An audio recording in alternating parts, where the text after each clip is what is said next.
So I had a request off of YouTube for on one of my other videos. Somebody was looking for some technique. They wanted me to talk about how I weld, how I TIG weld. So this is the torch. This is the tungsten that you see in the end of it right there. This is where the arc actually happens.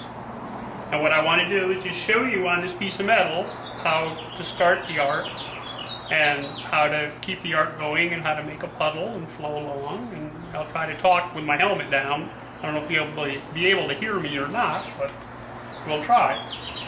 With the TIG, because you run it with a foot pedal instead of like with the MIG with the finger control, all you have to do is get close to your metal and then push on the pedal and the arc will start. And you can sit there and work along. With the MIG welder, you always lead the puddle. You don't do that with TIG.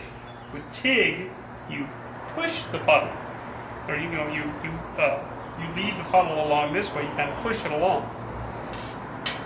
So let me just start an arc, and you can see how that works, and I'll try to talk about it.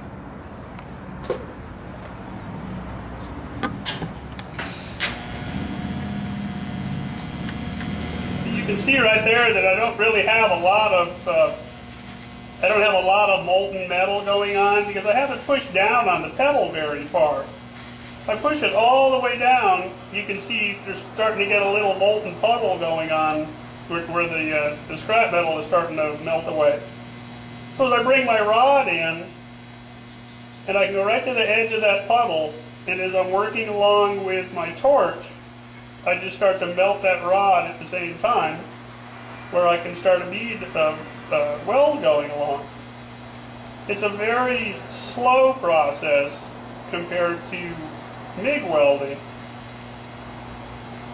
Takes a little bit of hand-eye coordination, and you just have to remember, slow down. Just go easy, just work along.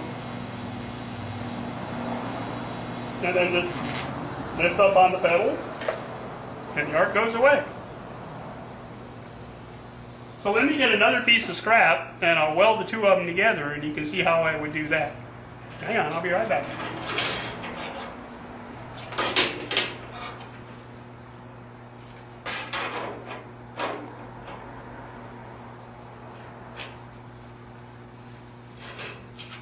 Put my glasses on. Glasses actually help with TIG to let you see the weld a little bit closer so you can be a little cleaner, a little neater with it. That, and I'm going blind. Run it this way just a little. Okay, here we go again. And so I start the arc, and you can see both pieces of metal starting to get molten. So I'll go in and add a little filler rod to it. And now I've got a weld going. So you just have to keep the molten puddle moving along. Try not to burn through. And just keep adding your filler rod to it. Working back and forth, trying to keep the heat even on both pieces.